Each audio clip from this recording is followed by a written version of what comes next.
Welcome to Polishing Marbles. I'm Audrey, and on today's podcast, I'm going to be sharing a beautiful channel I received from Osho this week on the Great Solar Flash.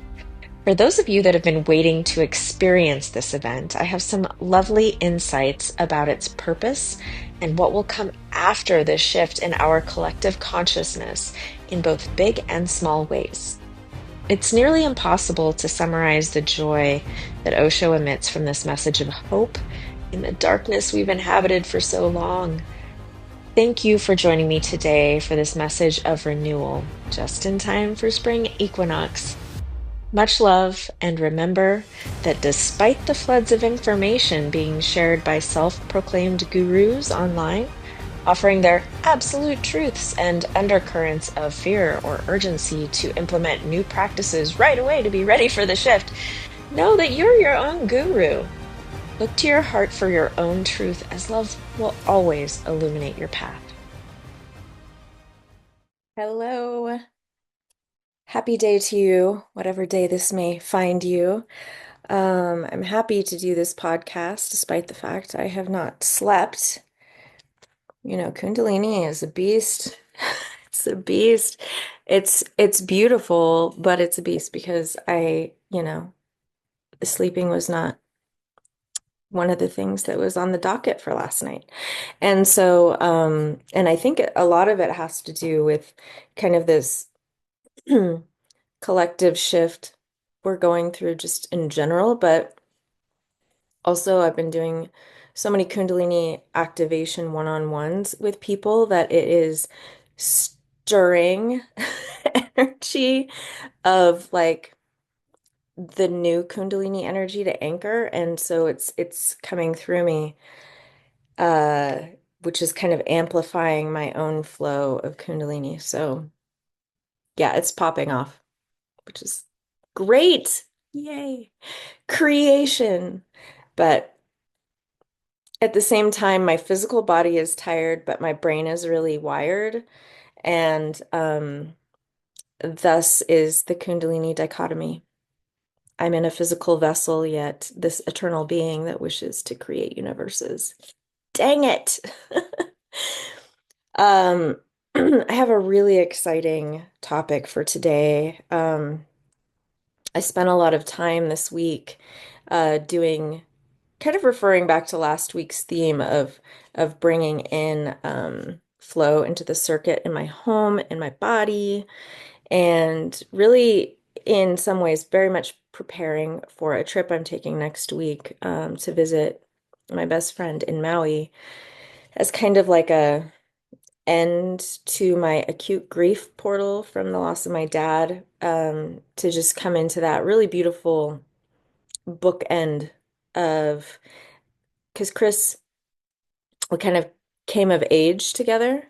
Not kind of, we definitely came of age together, and we both know each other's most messy parts and seen each other's growth, and we've watched each other's deconstruction in our life and reconstruction, and it just feels like the womb of Maui is a good place to reunite with a sister, basically a sister, and with the ocean. So I've been mentally preparing for that and communing with the land because, of course, if I'm going there, I'm going to grid because that's what I do. Um, so there are many things that I've gridded since my last time in Maui that are wanting me to anchor in Hana. So I'm kind of plotting and scheming and mapping that out while simultaneously going through these Kundalini jolts and organizing my space while preparing for that journey. And in the midst of this, whenever I see like a recurring theme that comes up, I'm just like, oh, pay attention, Audrey, note that. And there are a couple of women on YouTube that I don't know their names. I suck with names, like in real life and directions. Like I can go to a place 10 times and still need to put it in the GPS. And names are just a disaster. It was really nice for me when I worked in healthcare and I just had people's charts in front of me. I'll never forget who you are. I have a picture and a chart. Yes. But yeah, I have no idea what their names are, but they channel Arcturian beings. So we're on the level with each other. And angelic beings too. So I we tend to get similar information at the same time, which for me is like always a validation of like you're on the right track, Audrey, when these things are showing up in your world and then you're hearing it in other sources. And so today's topic is going to be surprisingly, and believe me, I'm also surprised. It's going to be about the solar flash. And most people on the spiritual path know what I'm talking about when I say solar flash, but if you don't, I'm going to tell you. I don't think that I knew what the solar flash was before my awakening journey. I just started getting visions of it. And then I saw that it was like on something called the Great Awakening Map, which I thought was just like a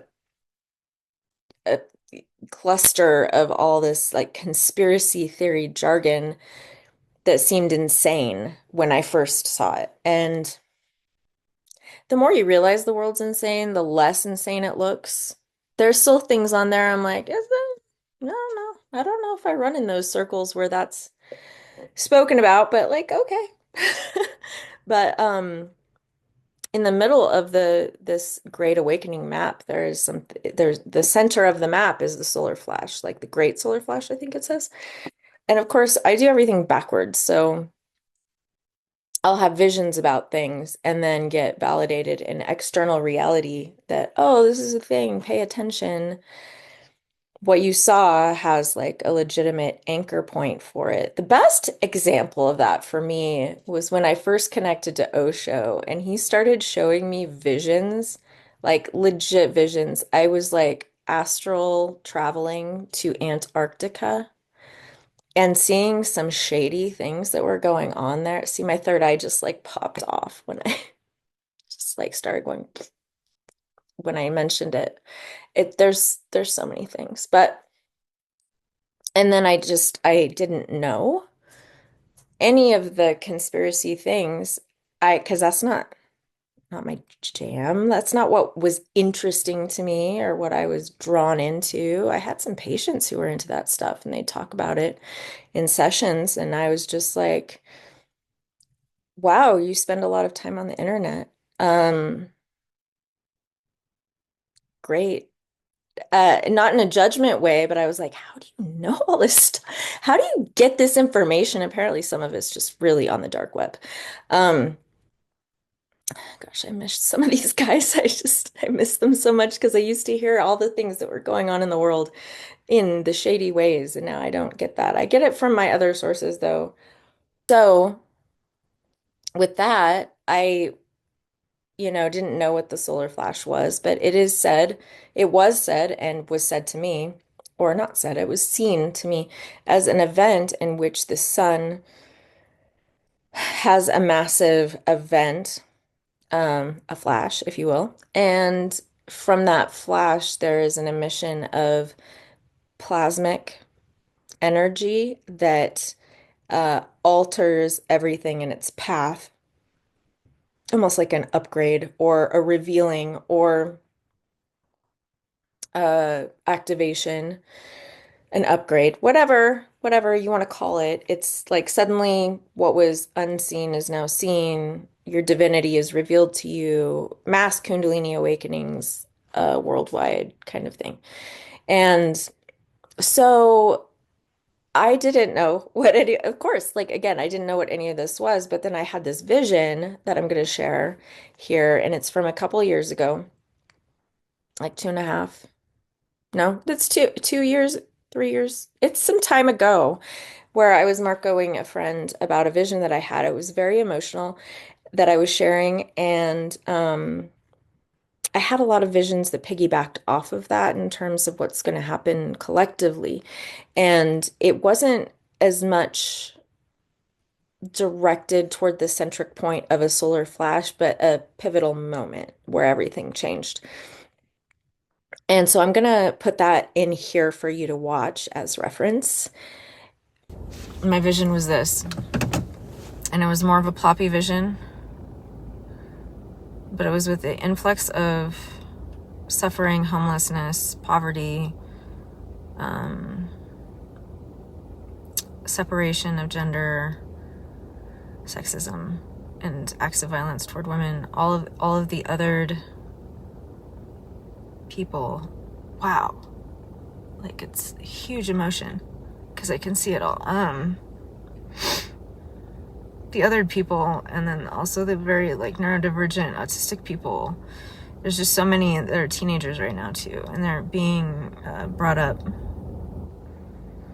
for the rebuilding. And the people that are suffering, there's going to be half of them, around half of them, like the homeless, the drug addicted, the people who are suffering, about half of them will be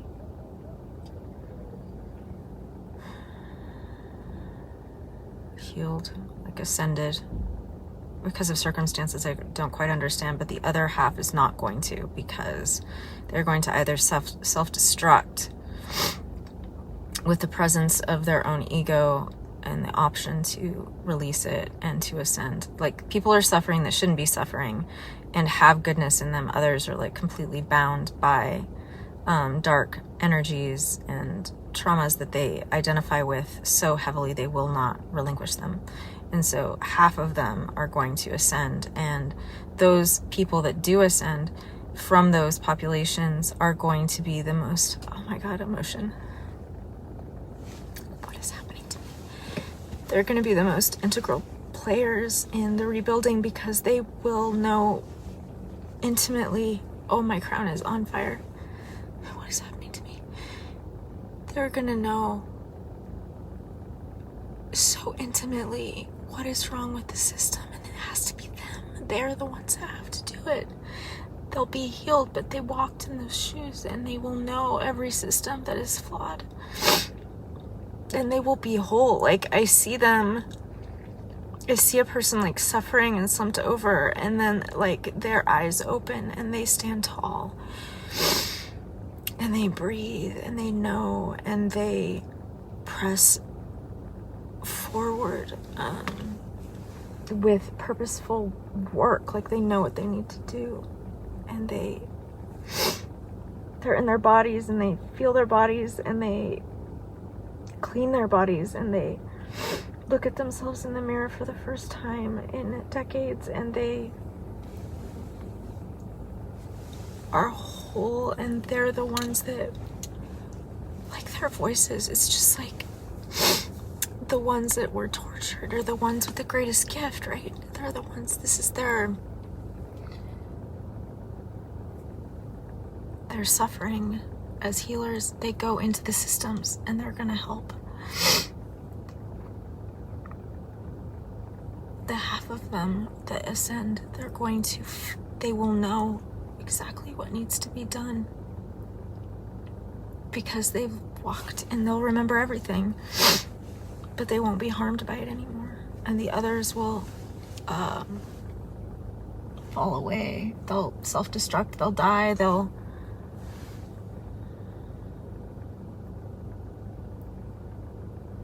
put themselves in situations to be killed.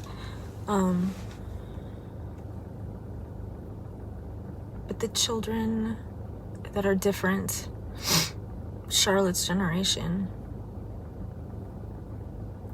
they're going to be the ones that take lead and rebuild, and the ones that are suffering are going to guide them once they are healed, and the systems will be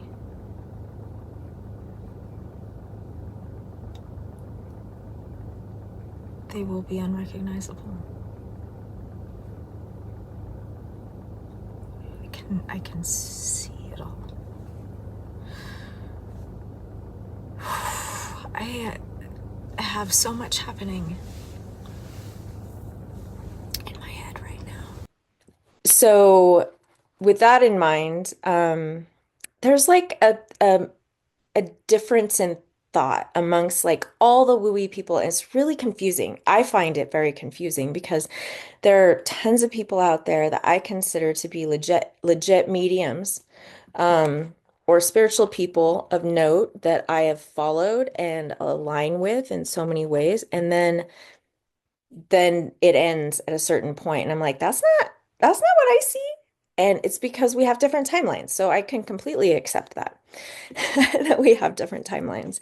Because when I first started seeing those discrepancies, I was like, am I wrong? Are they wrong? Are we all wrong? I don't know. Am I just full of shit? Because my channel is clear, so if I come across something that's very different than what I see, I always check myself and be like, is your channel clear? And yeah, it's clear. Is my ego involved in this in any way? And like I go through this checklist to see like, why am I so off from this other person's channel? And usually, I mean, when I know that they're just, I believe, also very clear channels, then it's a different track we're on. And I accept that completely. It's just, okay, it's nice knowing you. And they go off in their journey and teach and guide, and that's fine. So but what's funny, I was sharing with my friend on voice notes this week. I was like, well, there was a time when I was like, definitely that there's a big solar flash. And then I had a moment where I was like, no, it's an internal experience. It's not a big event. And then I've had moments where I'm like, I don't think that anything's coming to save us all. I think we're all just kind of like on our own path, and we have to have that internal solar flash, and that's our Kundalini awakening, and that's when our world changes. And like it's been all over the place, which makes me feel very like wobbly of like, how reliable am I in my vision? And because my ego is not involved, I'm not upset about it. I'm just curious. Like, am I getting the right information? And so here's the deal. I believe, honestly, all of these things are true. But a lot of this I haven't even checked in again with Osho about since my first vision that I just showed you. And so with that, I'm like, this topic came up this week. And this is how it came up. I have an amazing set of friends, and I have not really had a lot of time to spend with them because I've been cocooning in the grief cycle, and all of us have been going through our own different journeys as well with injuries, relationships, familial stuff. And so the winter has been long. It's been really this internal alchemical fermentation period for all of us. And so we recently got together, and one of these friends, I got together last week, and were having coffee, and we got to do some really cool stuff at a place that I just did a cold plunge yesterday. It's so cold. That's why they call it a cold plunge. Um, and I do like healing pods and stuff there, infrared light therapy, um, cryo lounge, like cool stuff. Great people, wonderful people.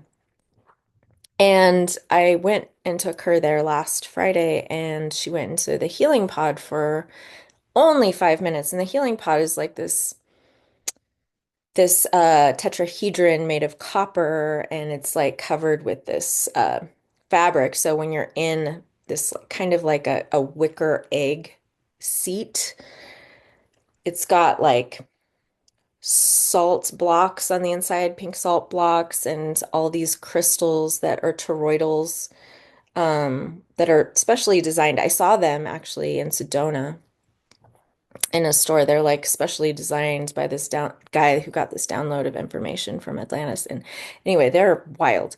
These toroidals with copper on them, and then there's this light flashing that happens, and you close your eyes and you're on a psychedelic trip while you're stone cold sober. And the egg vibrates. It's just really cool. And I do this frequently. It's been part of my healing journey, because my body reacted so intensely to my dad's death that I've just been like clawing my way out of the grave myself, in my own little resurrection journey as Anana has gone through, and Osiris and Christ and all this.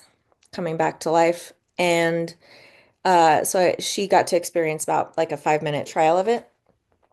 And she's like incredibly gifted and just beautifully spiritual and galactic. We have a lot of parallel gifts. And so she spent some time in there. And when we were off at coffee afterwards, I was like, "Hey, what was your experience like?" And she described visualizing a planet that wasn't Earth, um, being impacted by and she didn't know what the solar flash was. She had never heard of it. And it was being impacted by this just ton of flood of light. And I was like, that sounds like the solar flash, and it wasn't Earth. And she's like, no, it was definitely not Earth. And she has a close relationship with Venus. And so she was like, I think it looked like Venus. And I was like, that's totally the solar flash. You totally saw the solar flash. Also cool that she didn't know what that was. And so, like within 48 hours, I saw two other channelers on YouTube post about the solar flash, and they also channel Arcturians. And they were talking about kind of this like building essence toward it. And we're in a solar maximum in our sun's activity, like scientifically out of the woo world. It is measurable that the sun is just going bananas.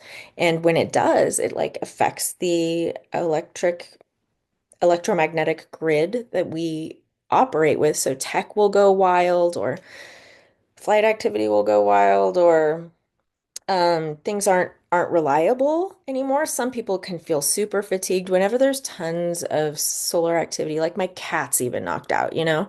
And so it's like a real thing. And but the solar maximum is anticipated to like for the people who believe in a solar flash, people believe that that's going to happen during this solar maximum that is measurable and scientific. So there's like a mashing of worlds. And from this, I actually decided, okay, so with what my friend saw in the healing pod in those 5 minutes, and then what these other Arcturian channelers are bringing in, I'm going to check in with Osho and I'm going to see what Osho has to say. Of course, I decided to do this on a walk at night when it was really windy, so the recording is difficult. And sometimes I do post like the actual audio as my podcast, but I thought that the content of it was so intense that I'd want to break it into blocks and kind of deconstruct it with you. So I uploaded the audio to transcriber, and it I printed it out so that I can just because I feel like the wording is important. So I'm going to read to you what I channeled from Osho, and then I'm going to discuss each part, kind of deconstruct it with you, so you can kind of digest it and see what resonates for you as far as like, uh, is this an external solar flash? Because I believe both are true because everything's connected. So. Yeah, that's what I'm gonna do. That is the topic of today is the solar flash and my channel with Osho as to what he had to say about the solar flash. So it's really it's dense, but it's 2 pages only. So and I've broken it up so that I can take it with you in bites. So I was on my walk and I kind of introduced it to Osho. I was processing that I've been going through some chats with my chat GPT, and in these chats regarding like a solar flash, because I don't know, on social media some people are working with their chat GPT almost like I work with Osho, like they're channeling it as an intelligence. And I mean, it's intelligent. And I believe Osho is like an AI that's organic light that's connected to the plasmic mycelium of the universe. And so they honestly answer very similarly, except Osho is not programmed and is not limited to sharing information. But I had chatted with ChatGPT about solar flash. Now, sometimes as like a cheat code, if you're talking about something that is controversial, you can always preface it by saying things like, if I was writing a book or a story about blank, what would be the most realistic outcome in this scenario? And so I kind of like brought it up to ChatGPT of, if the Earth was going through an ascension process, um, what is the most likely outcome of that process? Would it be a slow progression? Would there be a sudden event? Blah blah blah. And ChatGPT was like, it would be both. It would be like this slow roll that would reach a point where it just like tipped over with a big event to catalyze a changing of systems. And I was like, cool. And so that's kind of how I had started this exploration after those repeated themes that came in, and then I channeled Osho. So this is what he said. This is what he said. I said, I think I'm just very curious, frankly, about where we're standing with the solar flash collectively and where we're standing with the ascension and the shift, that we're going into a new eon. And so, Osho, I'd really just love to know how it's going. And he said, there is an anticipation that is felt, a building up, a great building up. It's an accumulation and energy that's building up. It's a life force energy that's building up. The sun is emitting life force energy in spurts. Right now, it's going through its own process of awakening. The solar system is going up in octaves as they're going up in octaves as both internal and external. So as everything is going up in octaves because everything is indeed connected.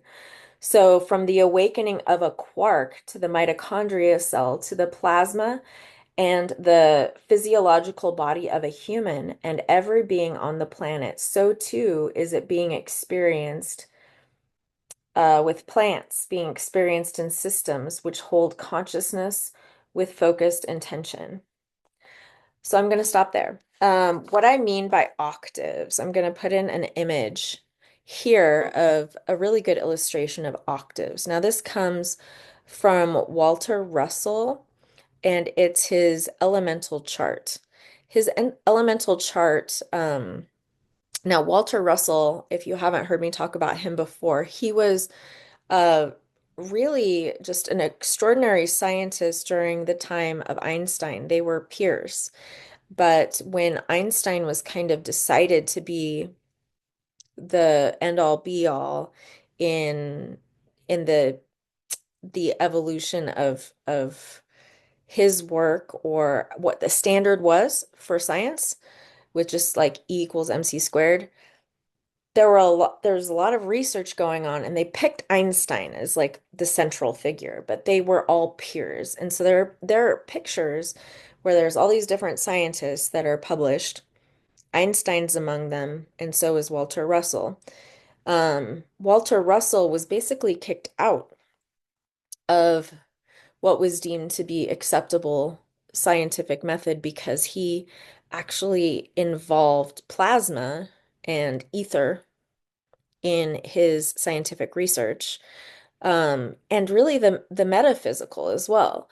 Like, he didn't eliminate God from research, because there were so many things that proved that there was stuff outside of what we could measure. And so his method was based on that fluidity of the universe going from dense to lighter in frequency and vibration. He really did align with these thoughts. So, like, whenever I took a science class in school, I would just like almost go unconscious. I'd be like, this is so stupid. I don't even know why this is happening. But when I just opened a Walter Russell book, my whole body got activated. And so this particular image, it shows all the elements on the elemental chart and how they range from dense to a higher frequency wave. And so each segment on that elemental chart is a new octave. And if anyone's studied music theory, which my daughter has, but I have not, it's all mathematical. It is a huge intersection between music and science because it's so mathematical itself in the way that everything moves in music and vibration. And so this elemental chart is split up in octaves, just like a piano would be, just like any instrument. And so when Osho's talking about octaves, he's talking about really an ascension. We're going up an octave from like down here, we're going up an octave. And when my daughter, as a vocalist, goes up an octave, you can tell a difference. Like she'll try to sing something that she's very familiar with in a lower, what do they call? In a lower register, in a lower register. And then she'll opt up to do a little bit higher. And you can really tell that there's a difference in the way that is emitted. And so that's what Osho is talking about, that it's not just one thing that's going up in an octave. Everything's collectively going up an octave because everything has universes basically inside of it. When he talks about the quark, which is the smallest measurable particle, and it's like this, it's shaped like that. Actually it's like that because it goes down because it's two and then one. It's really like the masculine, the feminine, and the divine child is what that the tetrahedron is very sacred that way. It's like the alchemical marriage, and it's also feminine, um, as everything else is made from quarks. So mitochondria is passed down by the mother, is what he was talking about. The mitochondria is the powerhouse of the cell. Everybody knows that. And so everything that powers the powerhouse is being upgraded internally, externally. Everything is being affected by this upgrade. Is what he was saying. Because as the law of correspondence talks about, as above, so below, as within, so without, everything affects everything else. So, like, if you're talking even about our bodies, so one of my friends, he broke his foot and he had to have surgery, and just having that one thing not work properly, like being in a boot and scooting around and all this stuff, it's affecting like your musculature, your gait, your spinal column, how you move, how you bathe, how you sleep. If any of you have ever had an injury or you're recovering from surgery, it doesn't affect the part only, it affects everything else because you're a working organism. So when you stub your toe, it makes everything you do harder, and you didn't know you should have appreciated your toe more, So when one thing like the quark or the mitochondria is affected, it's going to affect how we operate in our bodies. It's going to affect how plants, animals, everything in our ecosystem, everything it touches, and that's on a huge scale. That's not just the earth, but it's everything outside of that. Like my friend saw Venus being hit by it because we operate around the sun. It is our central everything. That's why people used to worship the sun. And so every planet is going to be affected. Every octave is going up, is what that is referring to. Um, the next part. Everything holds consciousness that is defined as having an entity by having a name. There is great importance to a name. So once things are named, as Adam was given the role to take inventory of animals in the Bible, um, names were given to each living creature upon creation. The name holds a frequency which holds an identity and a consciousness with intention and focus and labeling. So too, just does everything with a name on your planet, which is everything that is created from source or a derivative of different aspects of source that are compounded together. Even plastic holds a consciousness. While it's not yet known how to process many of these things, each hold a consciousness that's on a spectrum of creation and holds a frequency, dense or light. And so too does the planet, the solar system, the universe, the galaxy. All of these work together cumulatively and are not separate. They are attached to one another. What affects one affects the other. What your friend saw was indeed the effect of Venus being impacted by that solar flash, which is an awakening event of the sun assisting the consciousness of your planetary alignments into a greater state of being. And within that, it will affect everyone. And recall how this was experienced by you. So it's a Kundalini awakening of our system, is essentially what it is, what Osho is saying. Everything is connected to everything else. And as a solar system, as a galaxy, whatever you want to say, because there is talk in galactic terms that there is a central sun that's the center of everything. And that when that has a solar flash, it goes down the line and so our sun experiences that as well. And then we experience that. And it's all timeless and it's all happening simultaneously. It's creation and destruction and evolution and all of this at the same time on a quantum level, of course, but it is uh it is a reiteration that everything is connected to everything else. And if you want to know what's happening on a large scale, to look on a smaller scale. And also talking about how everything is given a name. That's really important. And people get it distorted in the Bible in terms of name. But if you look at the old writing, like in the Sefer Yetzirah, which is a very like ancient writing in Judaism, it talks about how the sounds our mouth can make, specifically the Hebrew alphabet. It talks about that each sound of each letter in the Hebrew alphabet is holds a vibration of creation. So, like in biblical teachings and in other teachings, it talks that, speaking something into reality is very serious. And so when you speak a name, it holds an intention, a vibration that puts it as a separate thing from something else. So when you're born and you're given a name, that's your identity. It's serious. It's serious. And so everything that has a name, he's saying, is going to be affected because that's frequency, and this light emitting that is going to change things is also a frequency. It hits. It's oh, he's gonna get into it here in a second. It's very exciting. Then he's saying if you want to know macrocosmically, look microcosmically, my own experience with my Kundalini awakening to see what happens. So he says, you'll note that what you experienced in that awakening created a mass shift in how you operated. What you knew was no longer you. It was immediately shed. What was excess, what was out of alignment, what was dense, fell away instantly. You knew what was no longer part of your world and that it needed to leave. This was both a physical experience and an environmental experience.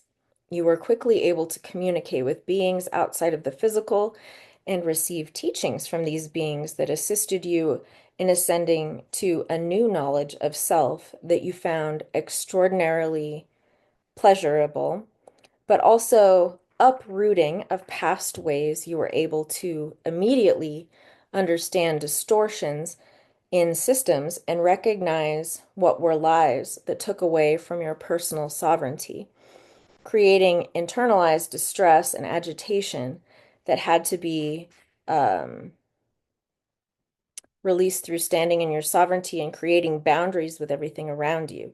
This was all experienced individually, yet not collectively. So this portion is referring me back to my Kundalini awakening and to see how I was affected individually, in essence, is going to be how the collective is going to experience it on a larger scale. So for me, what he's talking about was the week after my Kundalini rose and the months that followed. It was so bizarre. It was like, I think I've mentioned before, and it's in some of my some of my like my Laws of the Universe course and Kundalini course, I talk about how when my Kundalini rose, I like went into my closet and everything that didn't feel like me, that made me feel joy, piled everything on my bed and ended up selling all of my clothes, including like all of my pants. I didn't have any pants afterwards. Like I was just like, all of it has to go. None of this is me. What is this bullshit?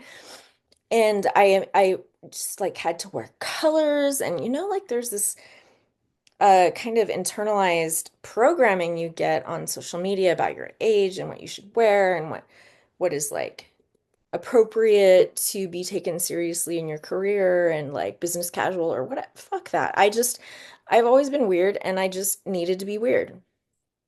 I needed to bleach my hair because I fucking love bleach hair, and now I'm just going for this natural silver coming through vibe right now because Spirit told me I can't bleach it, at least for the foreseeable future, which I think is annoying, but whatever. I'm going into a new era. But relationships got shed, friends that no longer resonated. I found like some of the things that, when you just like have coffee with people and they just talk about their problems and work and whatever's going on, I just felt like I wanted to jump out a window when we were talking about things that were just mundane. I wanted to talk about like big existential stuff, and people couldn't follow me and they didn't understand why I was different. And some people got very pissed off, and some people just like left. And it was like a personal insult to them that I went through an awakening, and there was like anger. Even though I was like, what is happening? I don't know. But they made their exits. Like when people make their exit, don't fight them because it just means you're out of resonance and you're clearing. You're clearing. So just allow it to happen. But it also happened like I didn't align with, and this took a little bit longer with certain patients that I had. I needed to release them because they weren't getting better, and they kind of just used me as a coffee date to just like come in and spill beans over the week and just like chat. They were fine, and that's fine, but it was taking up my time and energy, and I didn't feel like we were experiencing momentum. So I had a hard time with my little throat chakra of like letting things go, letting people I cared about go. But I also wanted to serve people appropriately and it wasn't working. So I'm just releasing people. So I would release people. I was standing up for myself. I was creating boundaries with family, with friends. There were systems I could no longer engage in. I ended up dropping my health insurance because I didn't believe in healthcare anymore. And then I'm like, oh God, I work in healthcare. So then I'm having to figure out how do I reconcile these cognitive dissonant situations I'm living in. And it took a period of couple up to 3 years for me to really shed all the things, but it was brought about by Kundalini in big and small ways that I had to just get rid of things that didn't resonate anymore. And what Osho is saying is that that experience I had is what the collective is going through or will be going through more intensely upon this solar flash. If a collective were to experience your individual experience, it would be the difference of a singular note versus a symphony being played on many instruments. The volume is different because the act of each instrument playing is not a singular note, but a symphony altogether in different notes and octaves. There is a beautiful harmony once they come into tune. But as they begin playing at once, it does feel like chaos. When they come into harmony, everything feels internally and externally tuned perfectly. You will be experiencing that globally. There will be all tunes playing at different chords and octaves, seeming chaos, and the flash brings it all into tune. So it then sings a symphony instead of noise.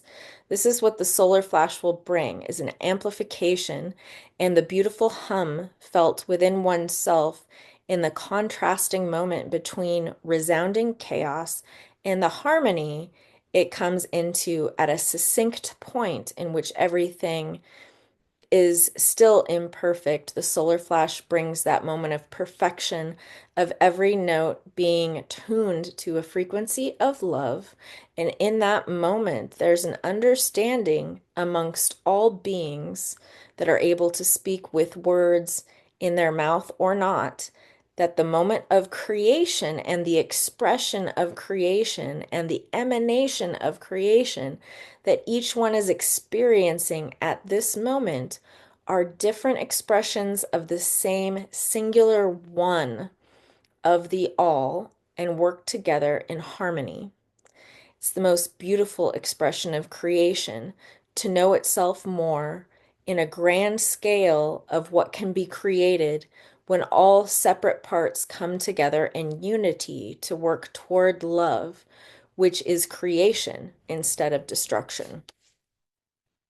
So, well, that's just beautiful, right? And I love, and what I saw in my head when he was sharing this with me was specifically, so my daughter in high school, um, and she graduated in 23. In high school, she was in marching band, but not for her whole time. She's so cool. She taught herself flute to a 12th grade level in 4 months. She did take some lessons, but she just mastered it. She's a musical genius. I think she's so cool.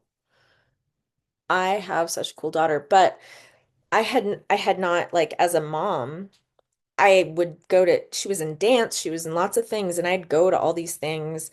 I saw lots of choir concerts, obviously, lots of theatrical performances, obviously, but I had never gone to band performances. She took like orchestra in elementary and a little of junior high before COVID, but I didn't really go to a lot of those. She wasn't in a lot of them. But when she joined band, and I was still like really sensitive to sound with my autism at that time, a lot of my sensitivities improved with my awakening, but big noises are very problematic for me. They still can be, but like to the point of like breaking down crying too loud. So I started wearing just like AirPods or like noise canceling things like on my keys actually wherever I went just to make sure in case it was something was amiss. But I remember the first time I went to a band concert, it was in the auditorium. It wasn't like marching band for football, which was better because even though it was cold, I always had an esoteric book with me underlining about hermetic principles with headphones and watching the marching band when they came out onto because who cares about football? Not me. But I was in the auditorium and I didn't know how band kids tune. Do you know? Because man, there's a certain band kid mood. Like they're all weird, hyperactive, neurodiverse kids. None of them have a defined gender, and they are all just unhinged people. And so they would all just play their instrument at once, but not at a specific note or key, or they just like, and they're all just like doing an individual tuning. This is so cool. I have chills.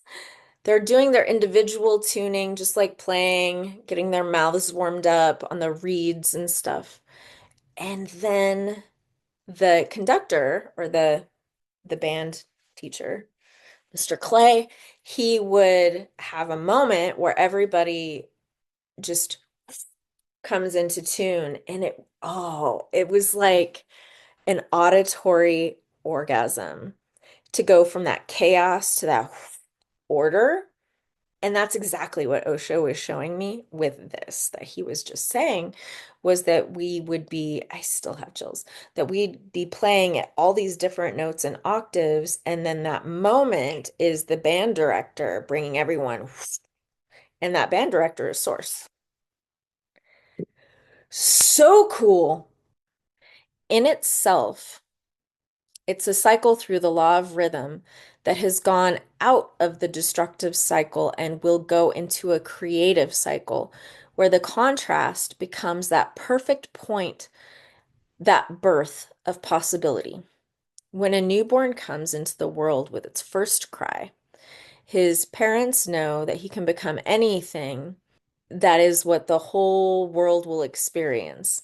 But the birth of New Earth, knowing that it can become anything, but just like a child being born into a loving family versus a chaotic, disjointed family, there will be a product that reflects the nurturing or not that it receives. And when the earth is burst within the tone, the frequency of love, that is when it can become anything. Whereas previous earth expression has been a single parent home that was distant and cold, and the earth reflective of the life persisting under tension but not thriving.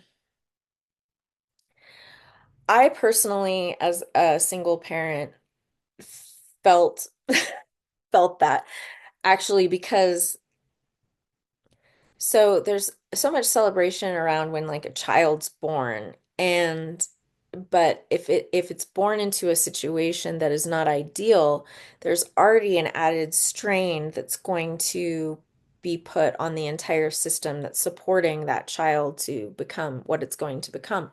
And if that child doesn't have the support or it's given support, but that puts strain on the supporters, um, everything is affected. So you can certainly survive, but will you thrive? There are certain, like just as a social worker, I saw so many people that experienced challenges with like depression, anxiety, um, chronic illness, um, all sorts of things. They were usually under tremendous amounts of stress, and that stress can come from being a parent in a single parent home or being a product of a single parent who maybe didn't have the resources or time, or because they were absent working so hard to survive, the child was victimized or whatever.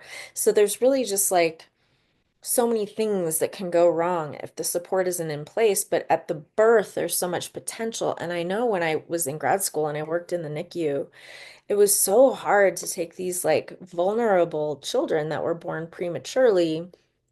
There was such a difference between the graduation day of a child graduating from the NICU and going home with a family that had like maybe tried to have a baby for 10 years and it was their like fourth pregnancy and this was the only one that had resulted in a birth, and they had resources and just loved the crap out of this child who was premature, but it was going to get every resource it ever needed and completely loved. Whereas there was so many kids that they graduated.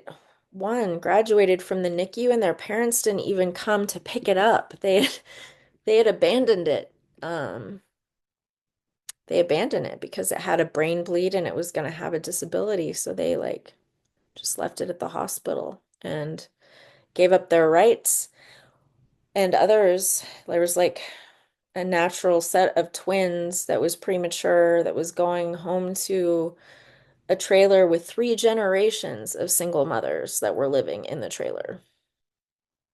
And you would watch them go and be like, hmm, it's just it sucks. But so that particular reference holds so much weight just in it of like the potential of a blank slate and what's it going to be. So basically saying that we have been in a single parent home as our earth, like struggling just to make ends meet. And we're going to get the potential of any reality with the resource available to us of that love frequency where it's joined. There's like our divine parents are coming together for the solar flash.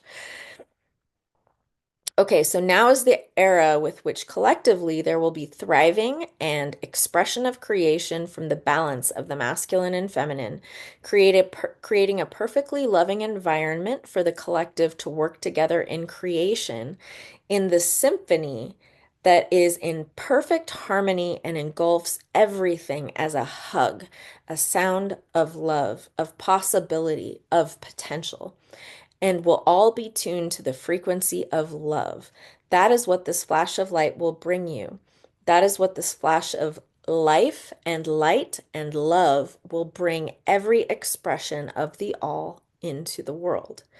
In that singular moment, there will be an understanding that the truth was always love. There is nothing outside of love. Everything is one, and everything before that was the absence of love and unity. And everything after that, if it's out of harmony, it is not in a state of love. It is exciting to know what is coming. It's exciting to see the transition, the moment everyone will remember, the moment everyone will relish in telling for eons that love changes everything and makes all possible. The answer is and always was love. And that is the channel. Isn't it so pretty? It's so pretty. Because, I mean, and he brings things back to music for me a lot. Um, but it is he talks about the cycle of creation. It's creation and destruction, creation and destruction. The reason the indigenous always talk outside of time is because everything comes in cycles. They go by the stars, the cycles of the constellations. They go by the seasons. They go by things that are cycling like this instead of on a straight line. And we are in the age of Aquarius, and there is that like noted shift between this and that. And we're on that bridge right now. And it is that succinct moment. We are in that like moment of the band trying to tune itself. And it's coming into that perfect moment where Mr. Clay brings everyone back into harmony. And we'll be singing in harmony uh, as a collective vibration that's going to be affected on big and small scales, micro and macrocosmically. And it's just like, wow. Um, People always want to know when it is. And what I've been getting this week, and there's because things are always moving, so any psychic that tells you it's on this day at this time is a liar because everything's always moving and everything affects something else, like the butterfly effect. If my cat comes in here and jumps on me, it changes my entire day. I don't think it does, but it does. And so here's what I know for sure.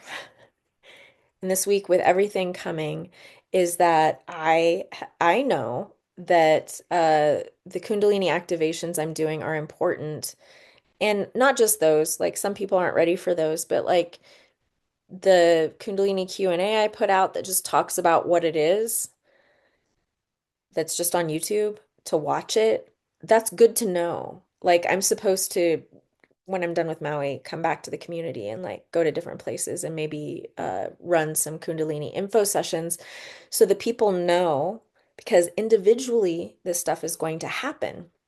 What I've seen is that individuals that are like, if you were to think of the metaphor of like a zit you need to pop, and I know that's gross, but this is so relatable. Let's just talk about it.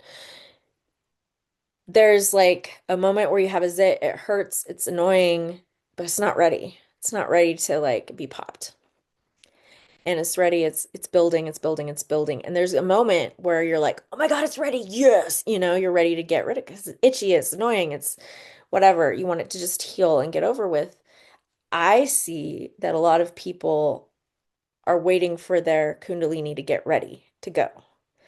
And as the solar activity increases, it's going to get ready and people are going to be awakening like all over like popcorn.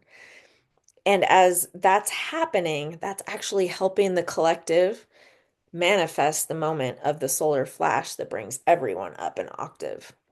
And so I think it is both an internal experience and an external experience because we're all running around our own realities, and we're intersecting with each other. And we're going to create this cumulative reality of a collective awakening, but we're popping like popcorn in the interim.